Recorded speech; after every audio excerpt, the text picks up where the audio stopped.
The Empire of Man over Nature, Chapter 1, CERN, Part 1, The Letter.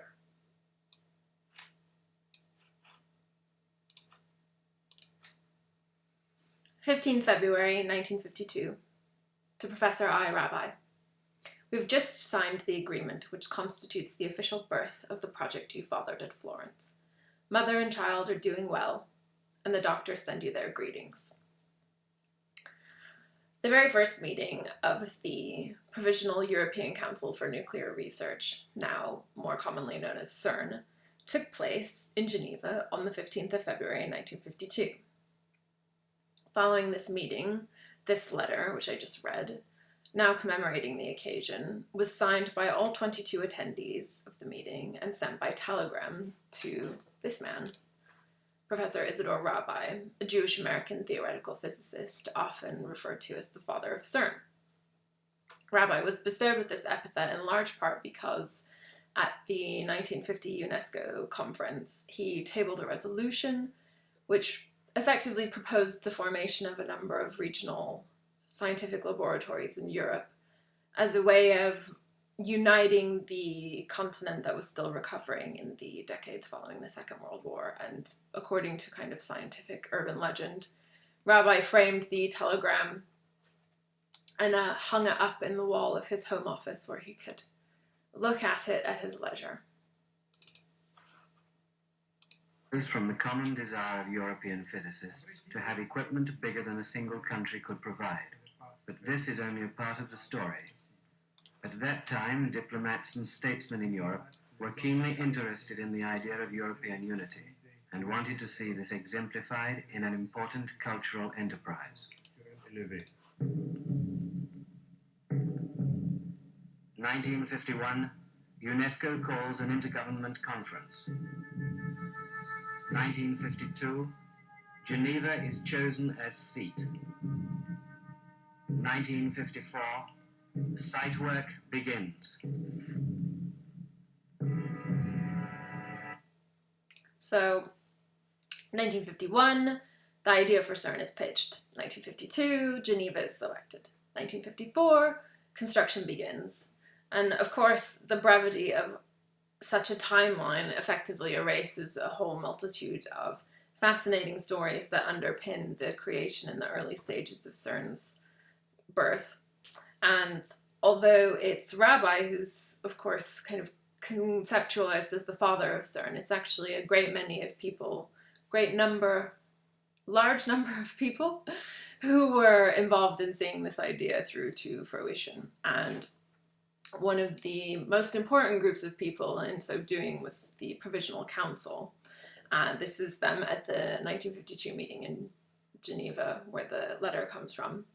And these doctors of CERN, and of the many tasks which they concerned themselves with, one of the most important was actually deciding where the lab would go, so which European city should host the institution.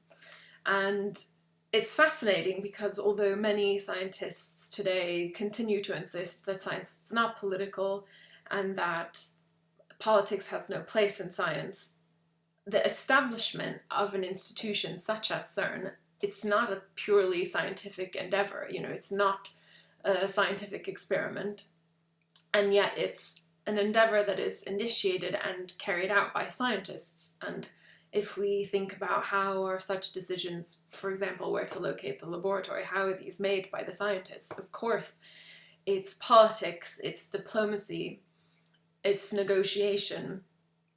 And so what's quite interesting is that effectively CERN, the council, invited European governments to submit proposals should they wish to host the laboratory. And of this, two initial contenders emerged.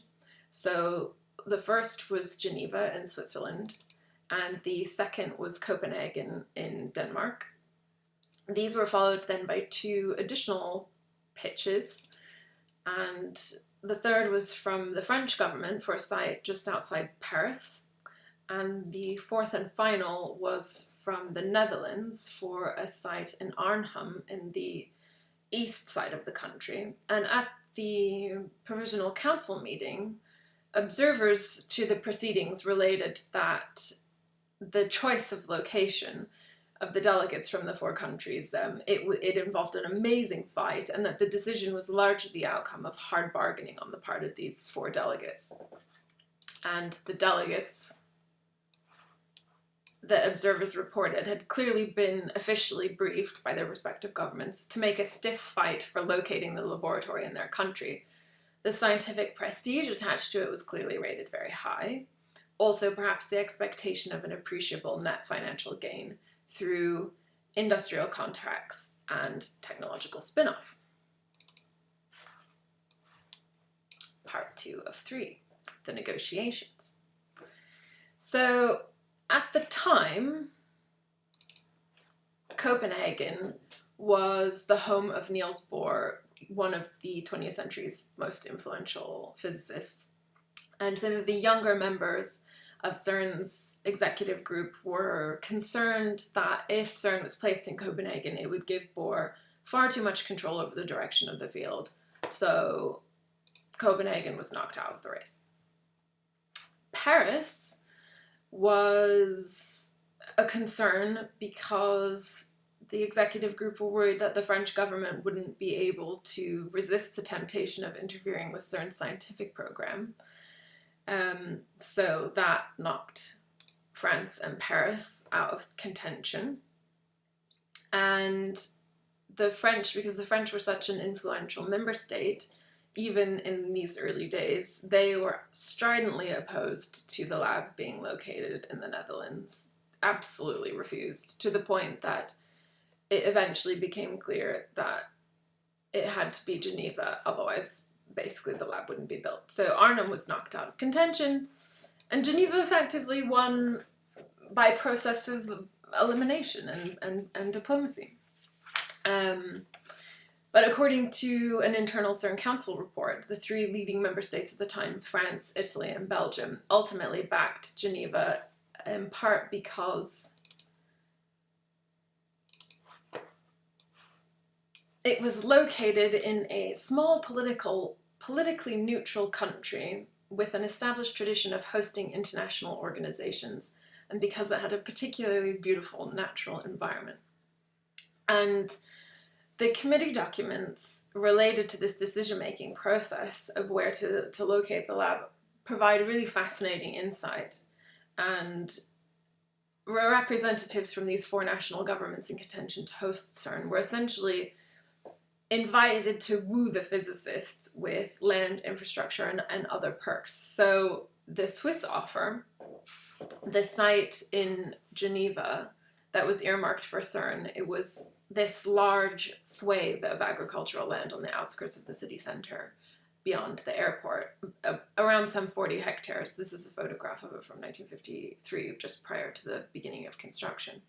And in a questionnaire returned to the CERN Council that outlined and clarified the details of their offer, the canton, the local authority of Geneva, indicated its intention to buy or otherwise expropriate any land for the future research site. Expropriate is reclaiming private land and compensating the owners.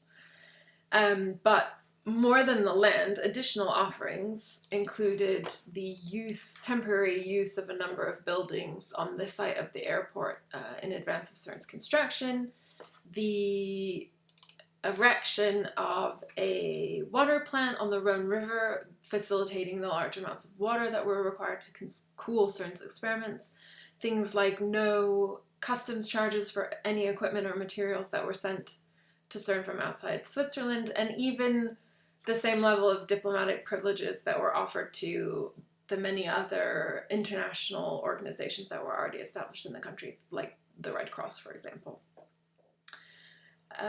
But much more than these specific, tangible economic incentives offered to CERN as a temptation to situate the laboratory, situate CERN in Geneva, probably the most important incentive, and the one I would say that's most explicitly connected to matters of politics, was something intangible, and that was Switzerland's famous neutrality. And one of the frequently repeated myths, the founding myths of CERN, is that it was from the outset explicitly conceived as a neutral and open organization of pure science, decoupled from any kind of national military research. And this myth is very much wrapped up in histories of the Manhattan Project. And although it wasn't, the Manhattan Project was the American atomic research project, there were a number of European physicists who were involved. And so the myth holds that after participating in the Manhattan Project and helping America to create the atomic bomb, physicists had really learned their lesson and they would never again contribute to research for applied destruction. So at CERN there would be absolutely no military secrets. There would be no single national government behind the scenes pulling strings. And of course, as with innumerable founding myths, there's certainly some veracity to these claims, but the truth is much more complex and it's much more interesting.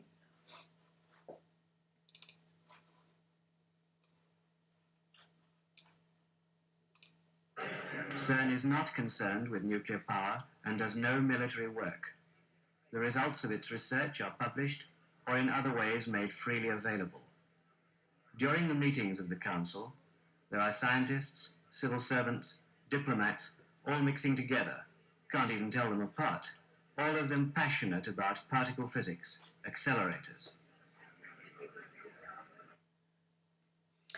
So, although there were a certain number of CERN's founding physicists who were in fact anxious to ensure that the laboratory was not modeled on America's national labs, which they perceived as being embedded in cultures of secrecy and national security concerns, the historian of science Bruno Strasser makes a far more convincing and a much more interesting argument, I think, in suggesting that CERN's neutrality was an outcome of these political decisions that were made in part in relation to where the lab should actually be situated, rather than something that was absolutely integral from the founding conception of the institution itself.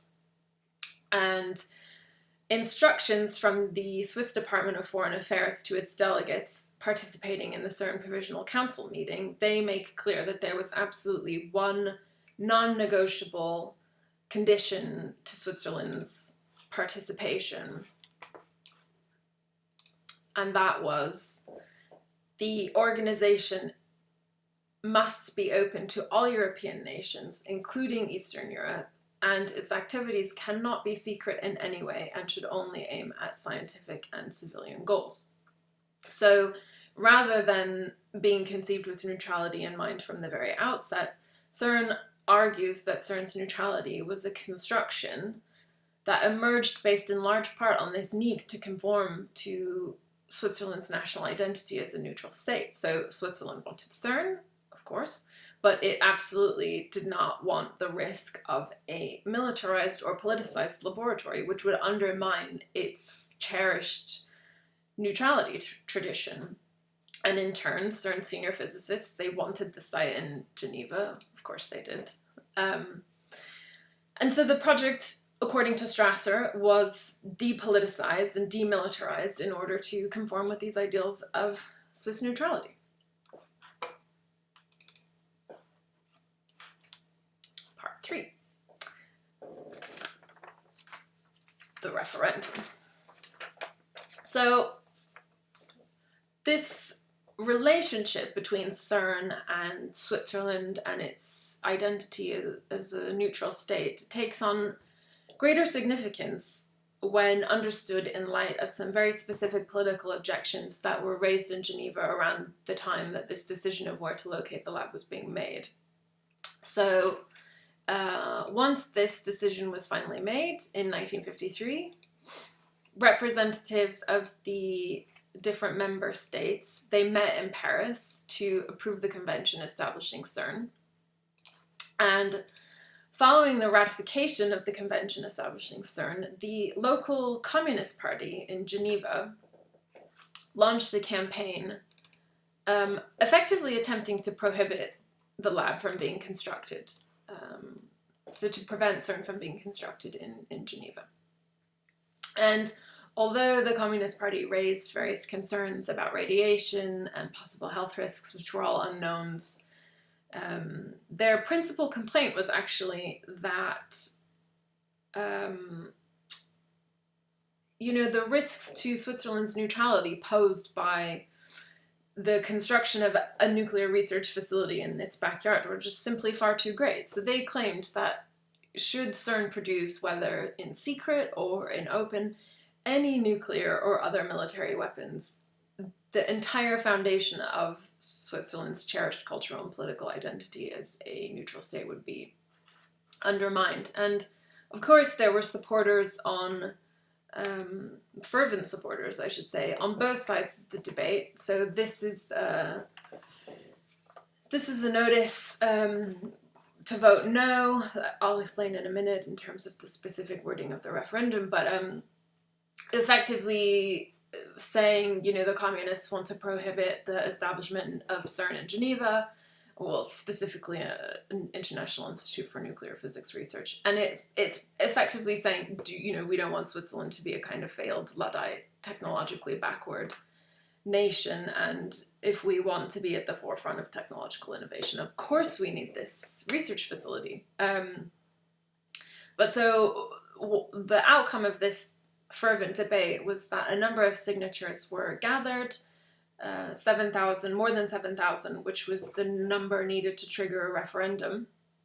So a date was set for a referendum vote on this issue, and it was the weekend of the 27th and 28th of June. So you can see this is the 25th of June, this is Friday the 26th of June, so this is just in the days preceding the referendum. And although the newspapers, these local newspapers, effectively engaged in a debate which made it seem, it's just a vote for or against CERN. The specific wording of the vote was whether or not to prohibit the establishment of an International Institute for Nuclear Physics in the canton, the local municipality of Geneva.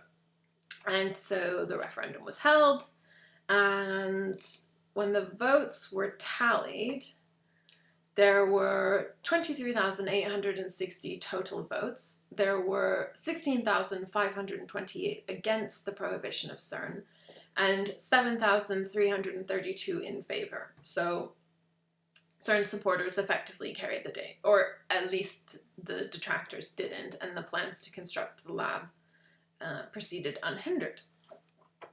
But what's interesting is if you look at this notice, so this was the first notice that I found which announced the specific dates for the referendum. So this is Saturday the 27th and Sunday the 28th of June. It's to vote on the initiative to prohibit the establishment of an International Institution for Nuclear Physics Research. But what's interesting is if you look actually at the notice immediately above, which is an announcement publicizing a meeting of the Action Committee for Female Suffrage to be held in Geneva on Friday the 5th at 8:30. Why, you might wonder, as I did at the time when I saw this, was a rally for female suffrage being held in Switzerland in the early 1950s. Surely women already had the right to vote in Switzerland in 1953, so didn't have any need to campaign for universal suffrage. I did a quick check, and it revealed that it wasn't actually until 1960 that women obtained the right to vote in the local cantonal elections in Geneva. And it wasn't actually until 1971 that women gained the right to vote in national elections in Switzerland.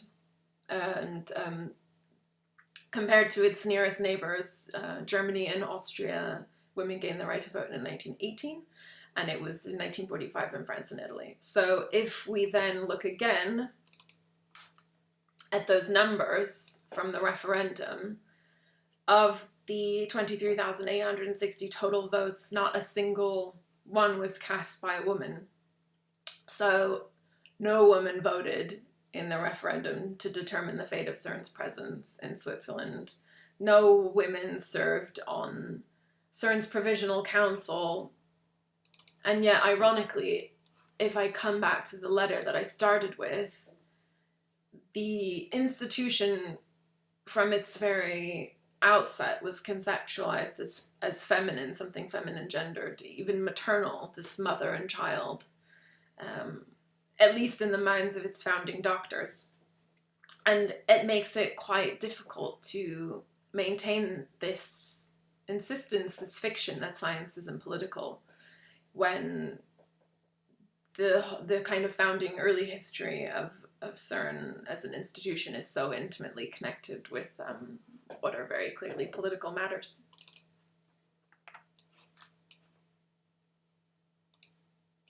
Physics, this great movement of research, comprehension, and description of phenomena, is only one way in which man, using his intelligence, can better understand his place in nature.